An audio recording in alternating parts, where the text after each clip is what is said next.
যে আল্লাহর জন্য ভালোবাসে না, আল্লাহর জন্য ঘৃণা করে না, সে কখনোই কামেল ঈমানদার হতে পারে না। রাসূল জানিয়ে দিয়েছেন, মান আহাব্বা লিল্লাহ ওয়া আবগাদা লিল্লাহ ওয়া আতা লিল্লাহ ওয়া মানা লিল্লাহ ফাকাদ ইসতাকমালাল ঈমান। যে ভালোবাসে আল্লাহর জন্য, ঘৃণা করে আল্লাহর জন্য, দিলে দেয় আল্লাহর জন্য, দেওয়া থেকে বিরত থাকলেও বিরত থাকে আল্লাহর জন্য, একমাত্র সে তার ঈমানকে পরিপূর্ণ করেছে। একইভাবে রাসূল বলেছেন, কিয়ামতের দিন যে 7 শ্রেণীর মানুষ রবের আরশের ছায়ায় জায়গা পাবে, এর মধ্যে এক শ্রেণী হলো তারা যারা ভালোবাসে একমাত্র আল্লাহর জন্য। রাজুলানি তাহাব্বা ফিল্লাহ ইজতামা আলাইহি ওয়া তাফাররাকা আলাইহি।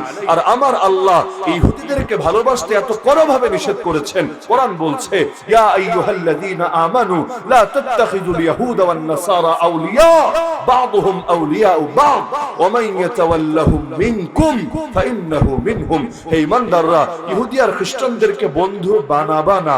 ওরা একজন আরেকজনের বন্ধু হতে পারে, তোমাদের বন্ধু কিছুতেই হতে পারে না। তোমাদের কেউ যদি ওদেরকে বন্ধু বানায়, সেও ওদের একজন বলেই বিবেচিত হবে। ইহুদিদের পথ কখনোই তোমাদের পথ হতে পারে না, ইহুদিদের মত কখনোই তোমাদের মত হতে পারে না, বরঞ্চ তোমাদের পথ আলাদা, তাদের পথ আলাদা। তোমাদের পথ হলো নবী সিদ্দিক শহীদার নেককারদের পথ, আর ওদের পথ হলো গজবের পথ, আযাবের পথ, লানত। কোরআন মাজিদের মধ্যে ভেঙে ভেঙে ভেঙে তাদের আসল চরিত্র এবং চিত্রগুলো তুলে ধরা হয়েছে। এই ইহুদি জাতি তো সেই ইহুদি জাতি যাদের হাতগুলো রঞ্জিত হয়ে আছে হাজার হাজার নবীর রক্তে। এত পরিমাণ নবীকেই এক জাতি মিলে হত্যা করেছে, যেটা পৃথিবীর ইতিহাসে অন্য কোন জাতির বেলায় কখনোই খুঁজে পাওয়া যাবে না। এমনকি যত ধরনের প্রতারণা, যত ধরনের ধোঁকাবাজি, যত ধরনের গাদ্দারি, সবকিছুই মিশে আছে এদের রক্তের সাথে। আমার রাসূলকে 4 বার লড়াই করতে হয়েছিল এদের বিরুদ্ধে। একবার সে বনু নাজিরের যুদ্ধ, একবার বনু কুরাইজার যুদ্ধ, একবার বনু কায়নুকার যুদ্ধ, আর একবার খায়বারের লড়াই, প্রসিদ্ধ লড়াই। তো লড়াই যদিও হয়েছে 4 বার, কিন্তু কারণ ছিল ঘুরে ফিরে সবগুলোতে একই কারণ। সেই কারণের নাম প্রতারণা, সেই কারণের নাম বিশ্বাসঘাতকতা। এরাই তারা যারা আল্লাহ রাসূল সাল্লাল্লাহু আলাইহি ওয়াসাল্লামকে জাদু পর্যন্ত করেছিল। লাবিদ ইবনুল আসাম নামের এক ইহুদি তার মেয়েকে দিয়ে জাদু করিয়েছিল। কারণ জাদু পুরুষও করতে পারে, জাদু নারীও করতে পারে, কিন্তু নারীর হাতে যদি ব্ল্যাক ম্যাজিক করা হয়, এটা ক্ষতিকর তুলনামূলক বেশি হয়ে থাকে। তো লাবিদ ইবনুল আসাম নিজেই ছিল জাদুঘর, কিন্তু সে বুড়ো হওয়ার পরও তার শিষ্য নিজের কন্যাকে দিয়ে জাদু করিয়েছিল, যার কারণে মাসের পর মাস আল্লাহ রাসূল সাল্লাল্লাহু আলাইহি ওয়াসাল্লামকে কষ্ট পেতে হয়েছিল। পরবর্তীতে সূরা ফালাক আর সূরা নাস রব্বুল আলামিন এই দুটো সূরা নাযিল করলেন রাসূলের উপর, যেই দুই সূরার মধ্যে 11টা আয়াত ছিল, আর রাসূলকেও 11টা গিরা মেরে বাঁধ দেওয়া হয়েছিল। আল্লাহ রাসূল সাল্লাল্লাহু আলাইহি ওয়াসাল্লাম সাহাবীদেরকে পাঠিয়ে একটা কূপ থেকে যখন সেটাকে আনলেন, এরপরে 11টা আয়াত পাঠ করলেন, জাদুর প্রভাব সম্পূর্ণরূপে কেটে গেল। এর আবার তারা যে আল্লাহ রাসূল সাল্লাল্লাহু আলাইহি ওয়াসাল্লামকে বিষ পর্যন্ত খাইয়েছিল, এবং যেই বিষের প্রভাব রাসূলের ওফাতের সময় তার শরীরের মধ্যে প্রকাশ পেয়েছিল। এমনকি বুখারীতে রিওয়ায়াত আছে, আল্লাহ রাসূলের গলার একটা রগ পর্যন্ত সেই বিষের প্রভাবে ছিঁড়ে গিয়েছে। এত পরিমাণ কষ্ট আর রাসূলকে দিয়েছে। হ্যাঁ, বিষ খাইয়েছিল 7ম হিজরিতে খায়বার যুদ্ধের পরে, তবে বিষের ফলাফল প্রকাশিত হয়েছে এরও প্রায় 3.5 বছর পরে গিয়ে 11 হিজরির রবিউল আউয়াল মাসের 12 তারিখে। মাঝখানের বিশাল একটা সময় গ্যাপ পড়েছে, বিষ ঠিকই ঢুকেছে, কিন্তু প্রভাব বিস্তার করতে পারে নাই। আল্লাহ রাসূল একদিকে তো আল্লাহর কাছে সাহায্য চেয়েছেন, দোয়া করেছেন, লাওয়াদিতু আন্নী উকতালু ফি সাবিলিল্লাহ সুম্মা হিয়া সুম্মা উকতাল সুম্মা হিয়া সুম্মা উকতাল সুম্মা হিয়া সুম্মা উকতাল। হে আল্লাহ, আমার বড় ইচ্ছা জাগে তোমার রাস্তায় একবার শহীদ হব, আবার জীবন দিবা, আবার শহীদ হব, আবার জীবন দিবা, আবার শহীদ হব, আবার জীবন দিবা, আবার শহীদ হব। শাহাদাতের এই তামান্না রাসূল প্রকাশ করলেন তার রবের সামনে। রাসূলের দোয়া কবুল হবে না তো কার দোয়া কবুল হবে? আল্লাহ তাআলা তার এই দোয়াকে কবুল করেছিলেন। তো 7ম হিজরিতে যখন তাকে বিষ খাওয়ানো হলো, ওই সময়ও তখন ইসলাম পরিপূর্ণ হয় নাই, কোরআনের সব কয়টা আয়াত নাযিল হয় নাই। তো আল্লাহ তো তার রাসূলকে পাঠিয়েছেন মিশন দিয়ে, আর যতদিন মিশন সম্পূর্ণ না হবে রাসূলকে তো তিনি উঠিয়ে নেবেন না, কারণ তারপরে আর কোন রাসূল পৃথিবীর বুকে আসবে না, আসা সম্ভব না। আমার রাসূল জানিয়েছেন, তারপরে যদি যদি আর কোন নবী আসতো সেই নবীর নাম হতো ওমর। লাউ কানা বাদি নবিয়্যুন লাকানা ওমর। কিন্তু স্পষ্ট ঘোষণা তিনি সর্বশেষ নবী। মা কানা মুহাম্মাদুন আবা আহাদিম মিন রিজালিকুম ওয়ালাকিন রাসূলুল্লাহ ওয়া খাতামান নবিয়্যিন। এমনকি সহিহ বুখারীতে হাদিস আছে, আল্লাহ রাসূল নিজের ব্যাপারে বলেছেন, আমার পাঁচটা বিশেষ নাম আছে। লি খামসাতু আসমা, আনা মুহাম্মাদুন ওয়া আহমদ ওয়া আনা আল মাহি আল্লাযী ইয়ামহুল্লাহু বিল কুফর ওয়া আনা আল হাশির আল্লাযী ইহশারুন নাস আলা কদমি ওয়া আনা আল আকিব। রাসূল তার পাঁচটা নামের কথা উল্লেখ করেছেন এই হাদিসে। এর মধ্যে 5 নম্বর নাম বলেছেন আকিব। আকিব শব্দের অর্থই নিজেই ব্যাখ্যা করেছেন, আই আল্লাযী লা নাবিয়্যা বা'দা, অর্থাৎ যার পরে আর কোন নবী আসবে না, যিনি সর্বশেষ, তারপরে আর কেউ শেষ হয়ে আসবে না। তো যেহেতু মিশন এখনো কমপ্লিট হয় নাই, সুতরাং এখন আল্লাহ তাআলা তাকে উঠিয়ে নেবেন না, বরং আরো কিছুকাল থেকে থাকতে হবে। বিষ যদিও শরীরে ঢুকেছে, কিন্তু আমরা তো জানি যে রবের আদেশ ছাড়া গাছের একটা পাতাও নড়ে না। সেই রবের আদেশ ছাড়া বিষ শরীরে কিভাবে প্রভাব বিস্তার করতে পারে? রব যদি আগুনকে না করে দেন, আরে 3 দিন আগুনে থাকার পর ইব্রাহিম আলাইহিস সালামের একটা পশমও পারে না পোড়াতে। রব যদি মাছকে না করে দেন, 40 দিন পেটে থাকার পর ইউনূস আলাইহিস সালামকে পারে না গিলতে। রব যদি ছুরিকে না করে দেন, এত শক্তি দিয়ে ইব্রাহিম আলাইহিস সালাম চালানোর পরে পারে না নবী ইসমাঈলের গলা কাটতে। রব যদি না করে দেন, আরে আমার রাসূল সাল্লাল্লাহু আলাইহি ওয়াসাল্লাম তাদের সামনে দিয়েই হেঁটে যান, কিন্তু তারা কেউই পারে না নবীকে দেখতে। অথচ সকলে ঘর ঘেরাও করে রেখেছে, নবী বের হলেই নবীকে ধরে জবাই করে ফেলবে। তো সবকিছুর নিয়ন্ত্রক তো আল্লাহ। আল্লাহু লা ইলাহা ইল্লাহু আল হাইয়ুল কাইয়ুম। কাইয়ুম অর্থই হলো যিনি সবকিছু নিয়ন্ত্রণ করেন। তো রবের নামে যখন কাইয়ুম, তার নিয়ন্ত্রণের বাইরে কি থাকতে পারে? তো বিষ খাওয়ানো হলো 7ম হিজরিতে। কে খাইয়েছিল? ইহুদিরাই। কিভাবে খাইয়েছিল? মেহমানদারির নাম করে। যুদ্ধের পরে আল্লাহ রাসূলকে দাওয়াত দিয়েছে, মেহমানদারির দাওয়াত। আরে আপনাকে যদি কেউ মেহমানদারির দাওয়াত দেয়, আপনি তো এটাই ভাববেন সে আমাকে ভালোবাসে, আমাকে মহব্বত করে, আমার কল্যাণ কামনা করে। কিন্তু যেই জাতীয় রক্তের সাথে গাদ্দারে মিশে থাকে, ওই জাতি কি আর এত সহজে ভালো মানুষ হতে পারে? আল্লাহ রাসূলকে নিয়ে গিয়ে তার সামনে যে ভুনা ছাগল পরিবেশন করলো, আল্লাহ রাসূল যখন সাহাবীদেরকে নিয়ে বসলেন খাবেন বলে, এক সাহাবী মুখেও দিয়ে ফেলেছেন, রাসূলও সামান্য মুখে দিয়েছেন, অন্যরাও মুখে দিতে যাবেন। এমন সময় রাসূল সবাইকে চিৎকার করে বলেন, থামো তোমরা, কেউ এটার গোশত খেও না, কারণ এই ছাগল আমাকে সাক্ষ্য দিয়েছে তার গোশতের সাথে বিষ মিশিয়ে দেওয়া হয়েছে। তো একদিকে আল্লাহ তাআলা অন্যদেরকে হেফাজত করলেন, আবার রাসূলের দোয়া কবুলেরও ইন্তজাম করলেন। আবার মিশন যেহেতু কমপ্লিট হয় নাই, সুতরাং কিছুকালের জন্য এটাকে পেন্ডিংও রাখলেন।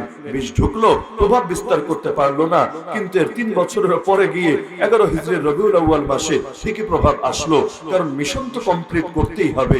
এজন্য যেদিন এই সূরা নাযিল হয়েছিল, ইযা জাআ নাসরুল্লাহি ওয়াল ফাত ওয়া রাআইতান নাস ইয়াদখুলুনা ফি দীনিল্লাহি আফওয়াজা ফাসাব্বিহ বিহামদি রাব্বিকা ওয়াস্তাগফির ইন্নাহু কানা তাওয়াবা।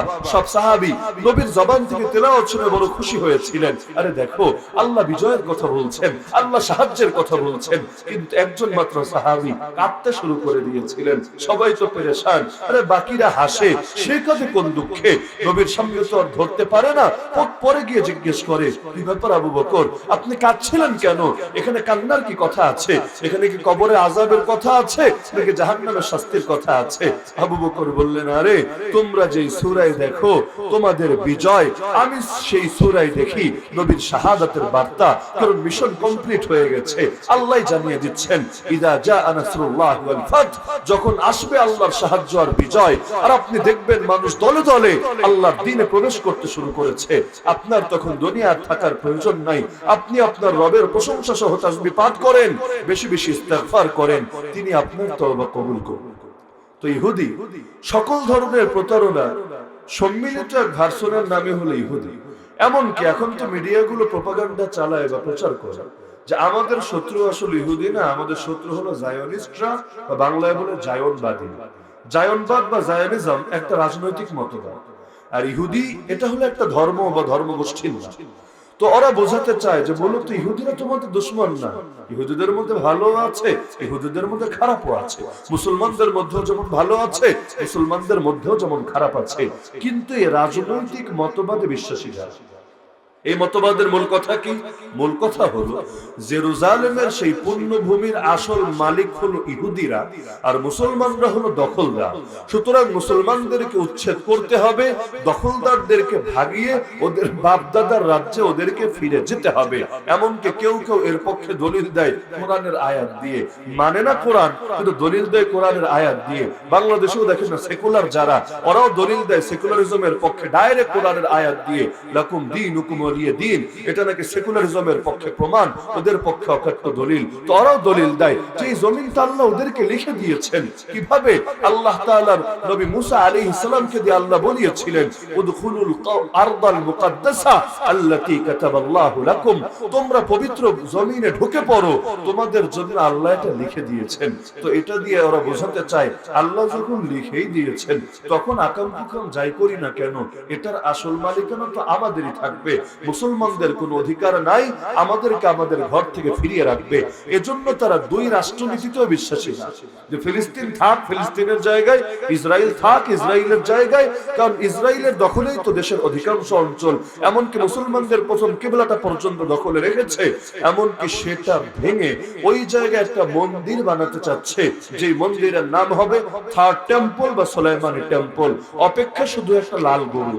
ওদের আকীদা হলো যেদিন এমন একটা লাল গাই পাওয়া যাবে যার প্রতিটা পশমও লাল হবে, ভিন্ন কোনো কালারে থাকবে।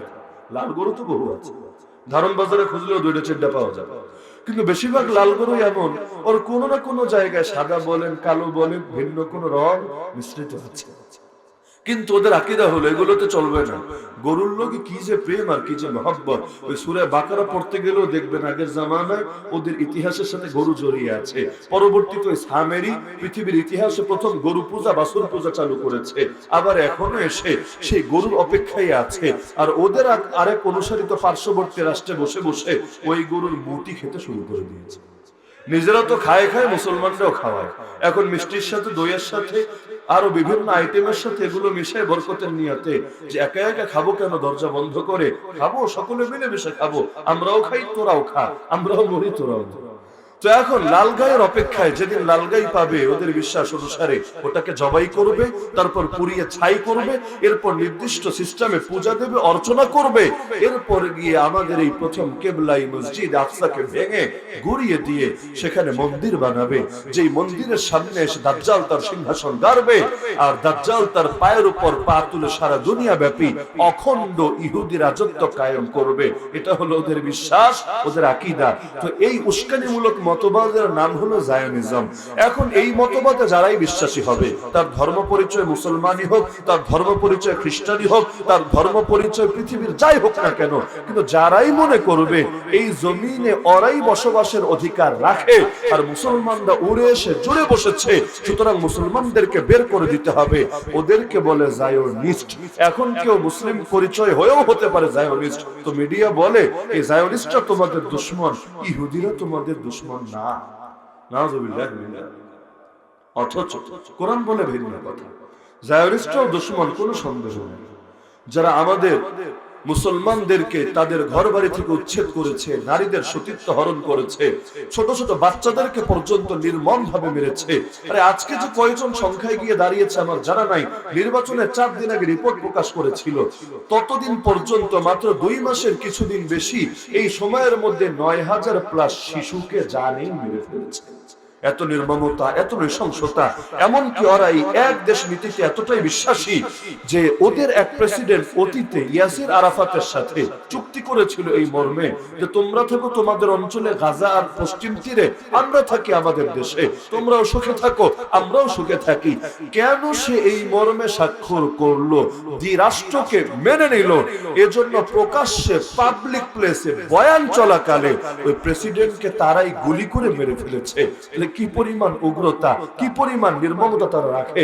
তো জায়োনিস্টরা আমাদের দুশমন কারণ তারা জালেম, ইহুদিরা আমাদের দুশমন কারণ যারা আল্লাহর দৃষ্টিতে গজবগ্রস্ত, যাদের উপর রবের লানত, তারা কখনোই আমাদের বন্ধু হতে পারে না।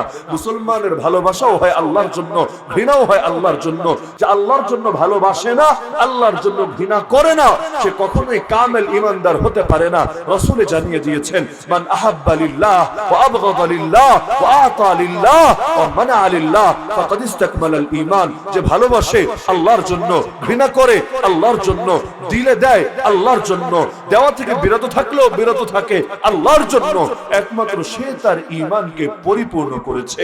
একইভাবে রাসূল বলেছেন কিয়ামতের দিন যে 7 শ্রেণীর মানুষ রবের আরশের ছায়ায় জায়গা পাবে, এর মধ্যে এক শ্রেণী হলো তারা যারা ভালোবাসে একমাত্র আল্লাহর জন্য। রাজুলানি তাহাব্বা ফিল্লাহ ইজতামা আলাইহি ওয়া তাফাররাকা আলাইহি। আর আমার আল্লাহ ইহুদিদেরকে ভালোবাসতে এত কোনভাবে নিষেধ করেছেন। কোরআন বলছে ইয়া আইয়ুহাল্লাযীনা আমানু লা তাত্তাখিযুল ইয়াহুদা ওয়ান নাসারা আউলিয়া বা'দুহুম আউলিয়াউ বা'দ ওয়া মান ইয়াতাওয়াল্লাহুম মিনকুম ফাইন্নাহু মিনহুম। হে ঈমানদাররা, ইহুদি আর খ্রিস্টানদেরকে বন্ধু বানাবা না। ওরা একজন আরেকজনের বন্ধু হতে পারে, তোমাদের বন্ধু কিছুতেই হতে পারে না। তোমাদের কেউ যদি ওদেরকে বন্ধু বানায়, সেও ওদের একজন বলেই বিবেচিত হবে। কত বড় ডেঞ্জারাস কথা! ওদেরকে মহব্বত করলে ঈমান নষ্ট হওয়ার কারণ হবে। এমনকি রব জাহান্নামের ধমকি দিয়েছেন এ ব্যাপারে, ওয়ালা তারকানু ইলাল্লাযিনা যালামু ফাতামাসসাকুমুন নার। তোমরা জালেমদের দিকে ঝুঁকে পড়ো না। আর শিরকের চাইতে বড় জুলুম হয় না। ইন্নাশ শিরকা লাযুলমুন আযীম। তো যারা মুশরিক, যারা জালেম, তাদের প্রতি তোমরা ঝুঁকবা না, মহব্বত দেখাবা না। তাহলে কি হবে জানো? তোমাদেরকে জাহান্নামের আগুন স্পর্শ করবে, জাহান্নামের আগুন তোমাদের শরীরকে পোড়াবে। তো রবের দৃষ্টিতে সব ইহুদিরাই গজবগ্রস্ত। সবকিছুর মধ্যে ভালো মন্দ খোঁজা যায়।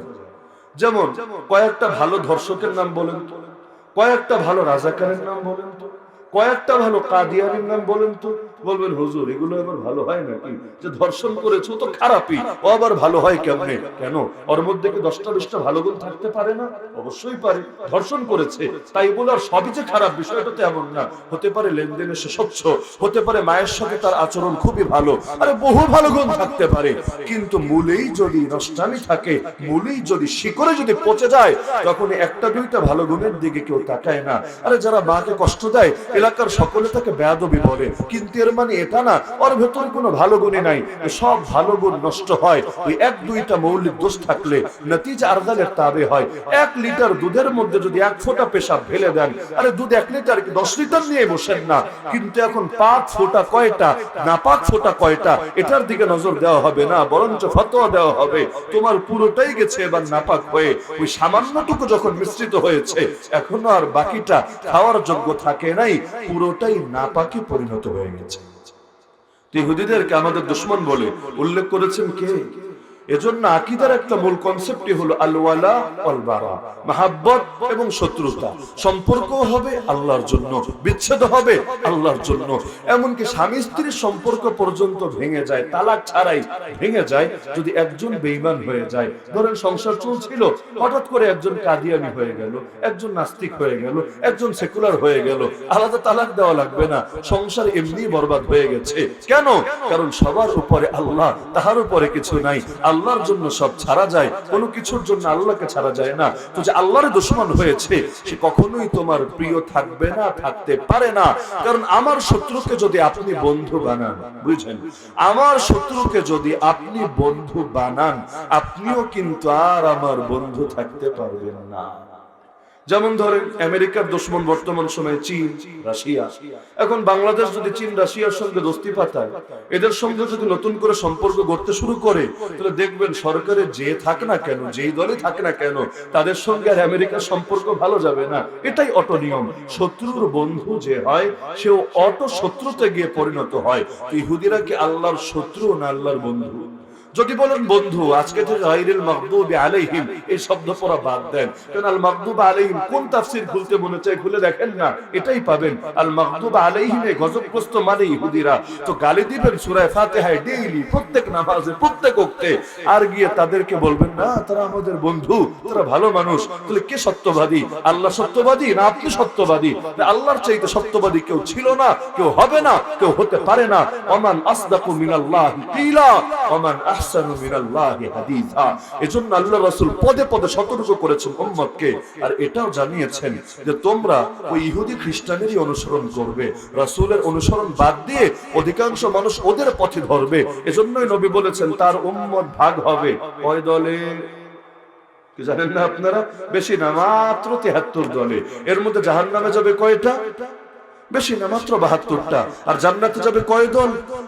এক দল। জান্নাতে যাবে বিশাল এক দল, আর জাহান্নামে যাবে মাত্র 72 দল। তো এখন এই যে আল্লাহ রাসূল জানালেন যে তার উম্মত ভাগ হবে 73 দলে, কেন? যারা রাসূলের আদর্শকে ধরে রাখবে, সাহাবীদের আদর্শকে ধরে রাখবে, তাদের মধ্যে ভাগাভাগি হওয়ার কোনো কারণ নাই। হ্যাঁ, তাদের মধ্যে শাখাগত ইখতিলাফ থাকতে পারে, মাসালাগত ভিন্নতা থাকতে পারে। মাসালাগত ইখতিলাফ তো নবীর সাহাবীদের মধ্যেও ছিল, কিন্তু কুফফারের বিরুদ্ধে দিন কায়েমের প্রশ্নে এক ছিল, অভিন্ন ছিল। নারে তাকবীর, আল্লাহু আকবার শুনে একসঙ্গেই তারা ময়দানে নামতে জানতো।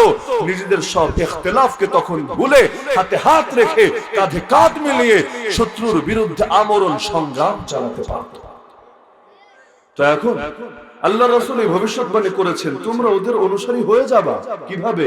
লাতাত্তাবিউনা সানানা মান কানা ক্বাবলাকুম। এটাকে সানানো পড়া যায়, সুনানো পড়া যায়, যেটাই পড়েন মূল ভাব একই থাকবে। শিবরান বিশিবরিন ওয়া যিরাআন বিযিরাইন হাত্তা লাউ দাখালু জুহরা রাব্বিন লাতাবিআতুমু। তোমরা ওদের অনুসরণ করবে পদে পদে, খাপে খাপে। এমনকি ওরা যদি কোনোদিন গুই সাপের গর্তে গিয়ে ঢোকে, তোমরাও গিয়ে ঢুকবে গুই সাপের গর্তে। মানুষ আবার ঢোকে কেমনে গুই সাপের গর্তে? কিন্তু অসম্ভব কাজটাও যদি ওরা করে, এক্ষেত্রেও তোমরা ওদের অনুসরণ করে ছাড়বা। এমনকি রাসূল এটাও বলে গেছেন, হাত্তা লাউ আতা আহাদুহুম উম্মাহু আলানিয়া লাকানা ফি উম্মতি মান ইয়াফআলু যালিক। ওদের কেউ যদি নিজের মায়ের সঙ্গে প্রকাশ্যে জিনা করে, আমার উম্মতের মধ্যে এমন লোক তৈরি হবেই হবে যে কিনা এই নষ্টামিটাও করে ছাড়বেই ছাড়বে। তাহলে এত কঠিন ভাবে অনুসরণ করবে। সাহাবীরা বলেছিলেন, নবী কাদের কথা বলছেন? অতীত জাতি বলতে কাদেরকে বোঝাচ্ছেন? আল ইয়াহুদ ওয়ান নাসারা। আপনি কি ইহুদি আর খ্রিস্টানের কথা বলছেন? নবী বলেন, ফামান। ওদের কথা বলছি না তো কার কথা বলছি? এজন্য প্রতিটা ইবাদতে নবী ওদের অনুসরণ পরিহার করতে বলেছেন। যেমন আশুরার রোজা রাখবেন, কয়টা রাখবেন? এলাকায় কয়টা রাখে? 2টা। কেন? আশুরা শব্দের অর্থই দশম দিন। আশুরা আরবি শব্দ, এর অর্থ দশম দিন। দশম দিন তো একদিনই হয় নাকি 2 দিন হয়? একদিন। নবম দিন যেটা, সেটা তো আশুরা না, সেটা তাসুআ, শব্দই ভিন্ন। আবার 11তম দিন যেটা, ওটাও তো দশম দিন না, ওটাও তো ভিন্ন। তো দশম দিনের রোজা তো একটাই রাখা উচিত, 2টা রাখে কোন দুঃখে, কোন যুক্তিতে? ব্যাখ্যা নবী করে দিয়েছেন, সুমু ইয়াউমা আশুরা ওয়া খালিফু ফীহি আল ইয়াহুদ সুমু ক্বাবলাহু ইয়াওমান আও বা'দাহু ইয়াওমান। আশুরার রোজা রাখবা, কিন্তু একদিনে যদি রাখো ইহুদিদের সঙ্গে মিলে যাবে। ইবাদত তো করবা আল্লাহর জন্য, কিন্তু ইবাদত করতে গিয়েও যাতে ওদের সাথে না মিলে খুব সাবধান থাকবে। এজন্য ওদের সাথে বিরোধিতা করতে গিয়ে হয়তো আগে একটা রোজা মিলাবে, না হলে পরে একটা রোজা মিলাবে। তখন তোমাদের রোজা হবে 2টা, ওদের রোজা থাকবে 1টা। এমনকি 3টা টাইমে নামাজ পড়াকে নিষিদ্ধ করা হয়েছে। নামাজের চাইতে শরীয়তে দামি কোনো বিধান আছে না? ঈমানের পর সবচাইতে গুরুত্বপূর্ণ বিধান নামাজ। এই নামাজকেও 3 টাইমে পড়তে নিষেধ করে দেওয়া হয়েছে। যখন সূর্য ওঠে, যখন সূর্য ডোবে, যখন সূর্য ঠিক মাথা বরাবর থাকে। কেন? নামাজ পড়লে কি হবে? নামাজ পড়া কি পাপ? নামাজ পড়া কি কবিরা গুনাহ? আরে না, এ সময় নামাজ পড়লে সূর্য পূজারীদের সঙ্গে মিলে যাবে, কারণ এই টাইমে ওরা সূর্যের পূজা করে। এখন তোমরাও যদি এই টাইমে আল্লাহরই ইবাদত করো, কিন্তু দেখতে কিছুটা তো মিল পাওয়া যাবে। মানুষ তখন ফিতনার মধ্যে পড়বে। এখন কেউ মন্দিরে গিয়ে মূর্তির সামনে যদি নামাজ দেয়, তার নিয়ত মূর্তিরে সেজদা দেওয়া না, নিয়ত আল্লাহকে সেজদা দেওয়া। কিন্তু মন্দিরে গিয়ে দাঁড়িয়েছে মূর্তি সামনে রেখে, লোকে কি বুঝবে? এখান থেকে কি সাদৃশ্য বুঝবে? এটাই তো বুঝবে, আরে সেও দেখি মূর্তি পূজায় লিপ্ত হয়ে গেছে। সুতরাং অনুসরণ পরিহার করতে হবে। পোশাক পরার ক্ষেত্রে, দাড়ি কাটার ক্ষেত্রে, চুলের ক্ষেত্রে, প্রতিটা ক্ষেত্রে ওদের সাদৃশ্য পরিহার করতে হবে। এখন চুল যদি রাখে ওদের মতো, হাদিস পড়ে দেখেন কত রকম চুলকে নিষেধ করা হয়েছে, কত রকম দাড়ির ব্যাপারে বিভিন্ন আলাদা আলাদা ডিরেকশন দেওয়া হয়েছে। এভাবে করবা, ওভাবে করবা না, কিসের জন্য? মূল বিষয় যাতে ওদের সাথে মিলে না যায়। এমনকি আল্লাহ রাসূল এই ক্ষেত্রে এতটা সেনসিটিভ ছিলেন, এতটা সতর্ক ছিলেন, যেখানে ন্যূনতম সাদৃশ্যের গন্ধ পাওয়া যেত সেটাকেও এড়িয়ে চলতেন, পরিহার করে চলতেন। ঈদের দিন রোজা রাখলে কয় নাকি 10-20 নাকি তো হবে নাকি গুনাহ হবে? কেন? ঈদের দিন রোজা রাখলে ওদের বৈরাগী সন্ন্যাসীদের সাথে মিলবে, যাদের জীবনে উৎসব নাই, আনন্দ নাই, ঈদ নাই। ইসলাম বলেছে ঈদ আল্লাহ দিয়েছেন উৎসবের জন্য, এদিন তোমাকে উৎসব করতে হবেই হবে। ওদের অনুসরণ করলে চলবে না, না হলে তোমরা ওদের সাথে মিলে যাবে। একইভাবে বিয়ে করলে ভালো নাকি না করলে ভালো? বিয়েকে অর্ধেক দিন বলে ঘোষণা দেওয়া হয় নাই যে বিয়ে করলো সে তার ঈমানকে পরিপূর্ণ করে ফেললো। এত গুরুত্ব বিয়ের কিসের জন্য? এমনকি নবী তো স্পষ্ট বলে দিয়েছেন বিয়ে আমার সুন্নাহ, যে আমার সুন্নাহ থেকে মুখ ফিরায় নেবে ও তো আমার উম্মতি না। সাহাবীরা যুদ্ধের ময়দানে গিয়ে পর্যন্ত অনুমতি চেয়েছেন, ইয়া রাসূলুল্লাহ ফিতনার জামানা, কখন না কখন পাপে লিপ্ত হয়ে যাই, আপনি যদি অনুমতি দেন আমরা খাসি হয়ে যাব, ওই ছাগলটা জানলে খাসি বানায় এভাবে খাসি হয়ে যাব অন্ডকোষ ফেলে দিয়ে। আল্লাহ রাসূল অনুমতি দেন নাই, বরং এটাকে চূড়ান্ত ভাবে নিষিদ্ধ করে দিয়েছেন। তো এখন এই যে প্রতিটা ক্ষেত্রে সন্ন্যাসবাদ, বৈরাগ্যবাদ, আরো যত বাদ আছে সবগুলোকে পরিহার করতে বলা হয়েছে সাদৃশ্য পরিহারের জন্য। কোরআন যদি পড়েন পাতায় পাতায় পাবেন ইহুদিদের বড় দুইটা দোষ ছিল। কি দোষ? বড় দুইটা দোষ। একটা হলো তাহরিফ আর একটা হলো কিতমান। এগুলো হলো ওদের হুজুর মানুষের দোষ। সাধারণ মানুষের পাপ হয় আলাদা আর ভিআইপি মানুষের পাপ হয় আলাদা। হাসানাতুল আবরার সাইয়্যাতুল লিল মুকাররাবিন। কখনো খাস মানুষদের সামান্য সামান্য জিনিসগুলো এটা তার পদস্খলনের কারণ হয়ে যায়। অন্যের জন্য যেটা গুনাহ না তার জন্য সেটাও চরম গুনাহ বলে সাব্যস্ত হয়। আরে অচেনা লোকে গালি দিলেও গায়ে লাগে না, আর আপনজন একটু চোখ সরিয়ে সরিয়ে রাখলেই মনের কষ্ট আর থামে না। তো এখন তাদের আলেম যারা ছিল তারা দুইটা লাইনে গোমরাহি শিকার হয়েছিল। এক হলো তারা অপব্যাখ্যা করত। কেন? কখনো শব্দই পাল্টে দিত, কখনো শব্দ ঠিক রেখে ব্যাখ্যারে পাল্টে দিত। শব্দকে পাল্টে দেওয়া বুঝেন, আছে একটা পড়লো আর একটা, আর ব্যাখ্যা পাল্টে দেওয়া মানে শব্দ যা আছে তাই থাক, কিন্তু ব্যাখ্যা হবে নিজের মনের মতো করে, যেমনটা কাদিয়ানীরা করে, হিজবুত তাওহীদ করে, আহলে কোরআন করে, মুতাজিলা করে, শিয়া করে, বেদাতীরা করে। সব জনগোষ্ঠী দলিল দেয় কোরআন দিয়ে, কোরআনের বাইরে কেউ দলিল দেয় না, কোরআন দিয়েই দিবে। আয়াত পড়বে আরবি ঠিকই, কিন্তু বাংলা অনুবাদ আর ব্যাখ্যাকে দিবে পাল্টে।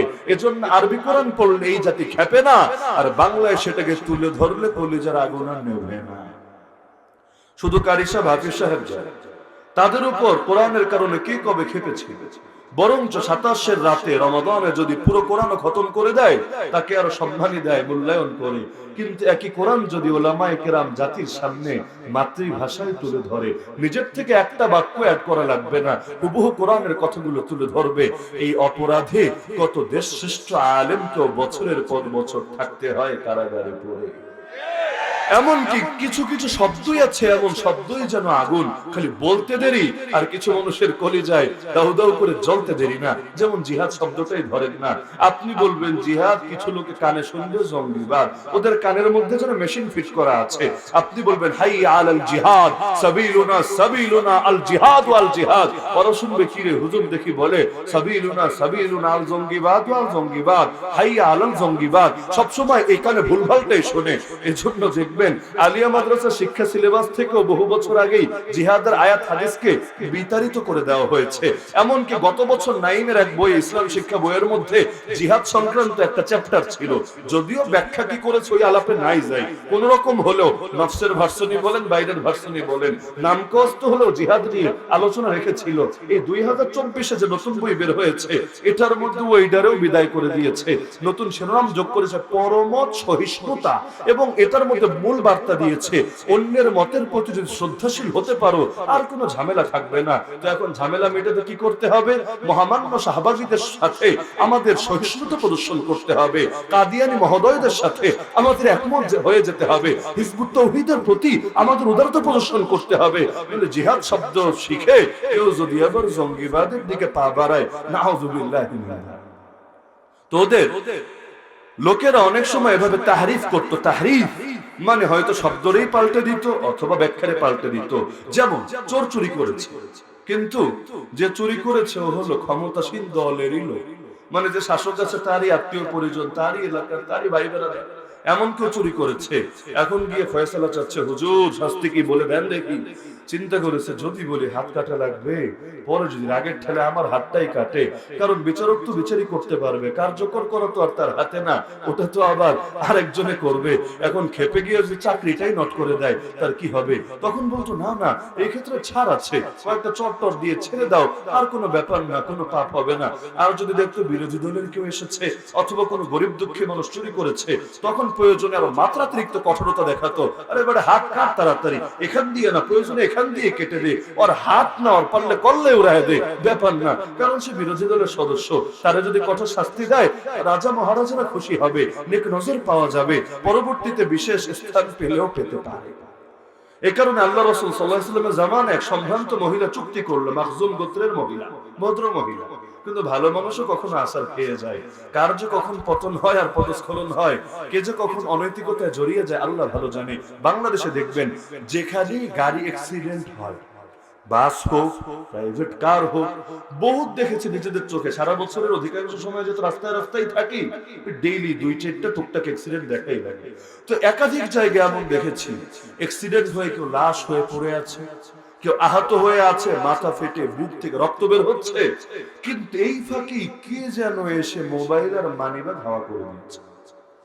এটা কি বাংলাদেশে বিচ্ছিন্ন ঘটনা নাকি নিত্য নৈমিত্তিক ঘটনা?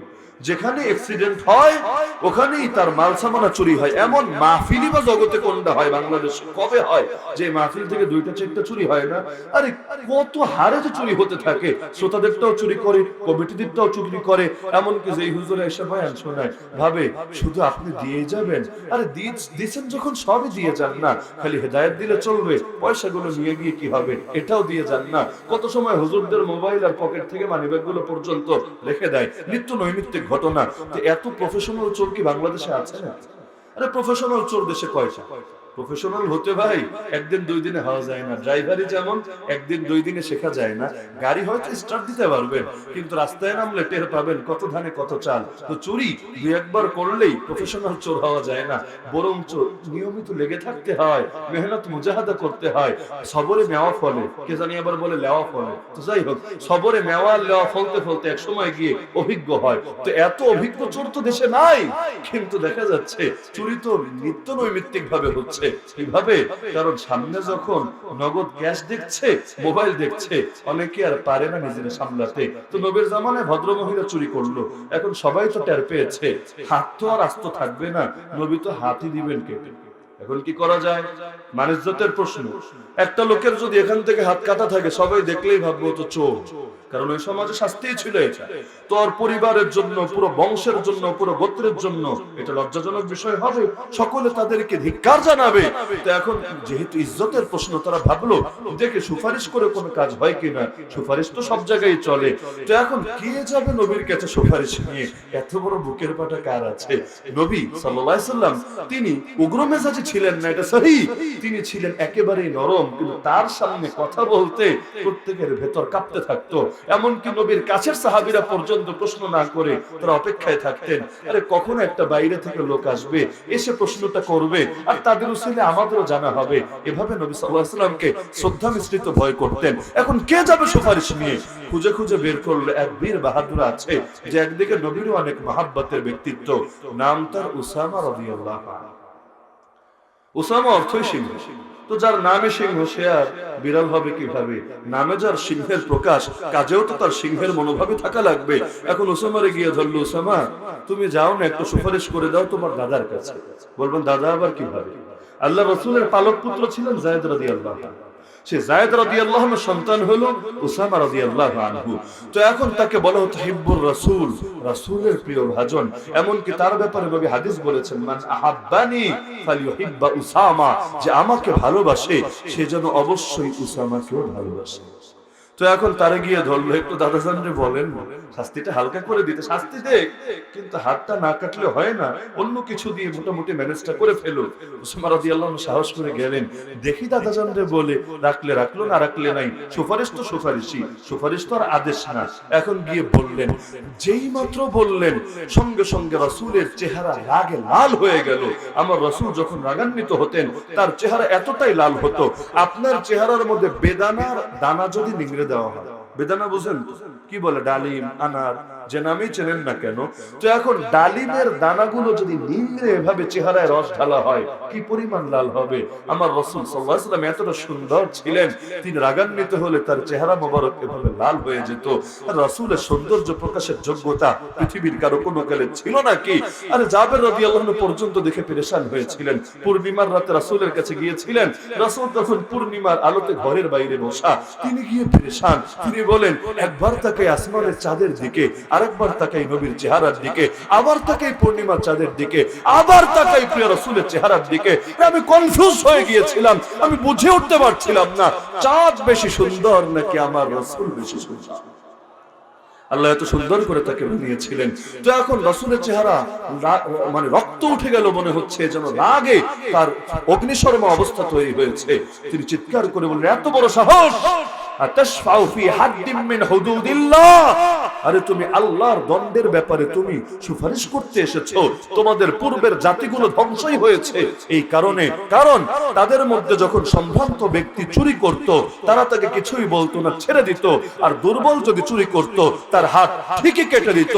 আরে কান খুলে শোনো, লাউ আন্না ফাতিমাতা বিনতা মুহাম্মাদিন সারাকাত লাকাতাতু ইয়াদাহা, মুহাম্মাদের কন্যা ফাতেমাও যদি চুরি করে আমি মুহাম্মদ নিজে গিয়ে তার হাত কেটে দেব। তো তাহরিফ ভয়াবহ এক অপরাধ, যেটা কখনো মানুষকে কাফের বানিয়ে ছাড়ে। এই কাদিয়ানীরা কাফের কেন? ওরা কোন জিনিসটাকে ডাইরেক্ট অস্বীকার করে? জিজ্ঞেস করেন কালেমা মানুষ কিনা? হ্যাঁ মানি। নামাজ রোজা হজ যাকাত মানুষ কিনা? হ্যাঁ তাও মানি। কোরআনের সবায়াত মানুষ কিনা? হ্যাঁ তাও মানি। তো কাফের কেন? সিরফ এবং সিরফ অপব্যাখ্যার কারণে শব্দ জায়গায় রাখে কিন্তু বিধান তার ব্যাখ্যা দেয় পাল্টে। তো এই তাহরিফ হলো তাদের এক জঘন্য অপরাধ। আর 2 নম্বর জঘন্য অপরাধ হলো কিতমান। কিতমান মানে হলো গোপন করা।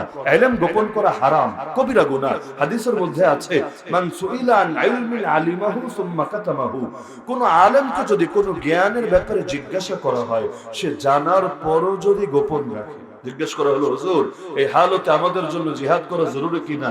জানে, কিন্তু তাও চিন্তা করলো পরে আবার জঙ্গিবাদী মামলা খাই কিনা। তো এখন চিন্তা করে গোপন রাখলো।